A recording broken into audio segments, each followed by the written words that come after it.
Chapter 42. Flashback. Fast Friends. The first hive, many years ago.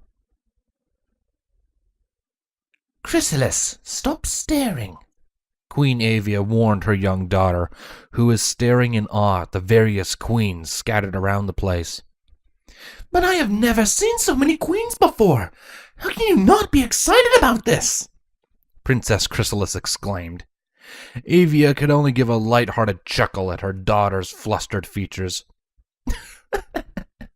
If you recall, I have been doing this for a very long time. It is nothing new. Chrysalis pouted. But what about the deep history this place must have? I imagine the books it must contain. She shouted gleefully. Avia rolled her eyes. Chrysalis, if someday you have a daughter of your own and she is as enamored with books as you are, then our hive is doomed. Oh, hardy-har, Chrysalis deadpanned. An amused grin graced Avia's features. I've also noticed you started reading some of those pony romance novels. Chrysalis's eyes widened. What? No! Why would I ever read something like that? Of love and loss, I believe, authored by some little pony whose initials are TZ. What does that stand for, anyway? Why would I know? I do not read that stuff. I found it hidden under your pillow. Avia grinned even wider. Chrysalis just stood, unable to craft a response in a satisfactory manner, though she would not have to. Sister. Avia's eyes widened at the new voice, and turned to see Queen Crudelis approaching. Sister? Avia half-heartedly greeted back. To what do I owe the pleasure? This must be your daughter, Chrysalis, is it? Crudelis looked down onto the teenage changeling royal, who hid slightly behind her mother. You have no business with her, Avia spat. Oh, please, Avi. Crudelis rolled her eyes. She is my niece. Don't call me Avi. Crudelis was legitimately taken aback. What? Why not? You lost that right when you murdered Mother. Crudelis's eyes narrowed. I did what I had to. Keep telling yourself that. Queen Avia mocked before turning to her daughter. Go on ahead, Chrysalis. I will be along soon. Nodding, albeit reluctantly, Chrysalis left her mother to speak with Crudelis while she went on inside. She found herself in a long corridor, and after about a minute of walking, realized she had no idea where she was actually going. Damn it, Chrysalis muttered at the realization. She passed a few more doors, but had yet to pass by another changeling. She was hoping to find a drone or something that could direct her out of the maze of a hive. Coming up on a T-junction in the corridor, Chrysalis decided to take a right and bumped headfirst into something. Ouch! Chrysalis shouted as she grabbed onto her throbbing horn, falling onto her rump in the process. Hey, are you all right? Another voice asked. Chrysalis let go of her horn and looked up to see a changeling standing before her. The changeling had green draconic eyes and a teal mane done up in a neat bun, and she also seemed to be about Chrysalis's age. Hey, who are you? Chrysalis asked. My name is Draco. Yours? Princess Draco held out a hoof. Chrysalis, she responded as she accepted the hoofshake. Could you help me? I might be a little lost.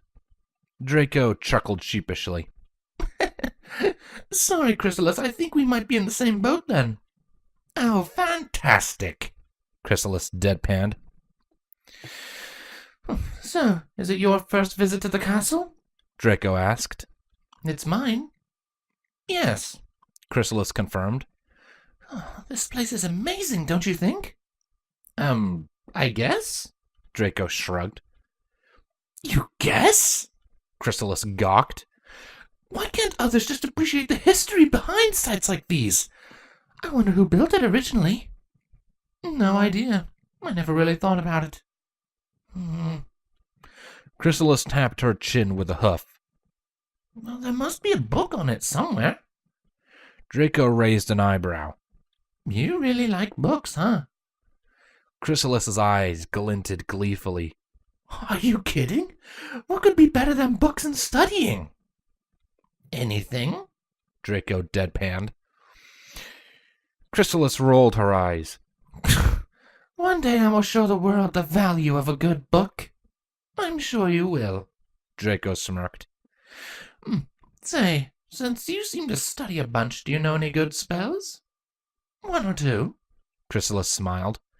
Magical theory is one of the many areas I like to research into when I can. Draco's eyes narrowed. Wait, theory? As in you don't really know how to cast them? Well... Chrysalis twirled a hoof in the air. Mother kind of has a strict policy against my unnecessary spellcasting that might blow up the hive. Or anything else that I might do to accidentally cause damage. She seems kind of paranoid to me, Draco stated. Perhaps, but she might have good reason to be. Draco raised that eyebrow again. What do you mean? Chrysalis blushed in embarrassment. Oh, there was an incident. It involved a statue flying, a shattered crystal. Draco seemed rather confused. What? What do you mean by any of that? It doesn't matter, Chrysalis quickly stated. All right, are you sure you don't want to talk about it? Anyway, Chrysalis changed the subject. I have been practicing this one spell. Oh, and what would that be? Portals. Oh, I know about that one, Draco exclaimed. I've seen my mother and a few drones do it. I myself don't know how, but it is on my to-do list. Well, I can cast it, Chrysalis stated with pride. Want to see? Sure, Draco nodded. Let's see what you've got. With a happy grin, Chrysalis lit up her horn with a bright green glow. Now, I'm only going to port myself a little to the left of us. It's just an example, after all. Draco nodded in agreement. All right, here we go. Chrysalis activated the spell. A tear opened in the ground beneath Chrysalis, and she quickly sank into it. A short distance away, another one opened, and Chrysalis emerged again. There was just one problem. Help! Chrysalis squeaked in embarrassment. The portal had opened in a wall, and the wall itself had morphed and disfigured around Chrysalis, but she was now so tightly packed in it that she was very, very stuck. Draco erupted into a fit of giggles that sent her falling to the floor. Yeah, laugh it up, Chrysalis groaned. Draco managed to bring her giggles under control and shot Chrysalis an apologetic smile. Sorry, but that was too funny. Chrysalis glared at Draco. All right, I'll help you out. Draco lit up her own horn and grabbed onto Chrysalis with a levitation spell. With both of their efforts and about a minute of trying, Chrysalis finally popped from the wall and tumbled to the floor. Thanks. Chrysalis looked up to see a hoof outstretched to her. Draco was offering to help Chrysalis up. Help which Chrysalis accepted gleefully. You're welcome, Draco smiled. I like you, Chrysalis. You want to hang out more? Chrysalis smiled back at Draco. I would like that.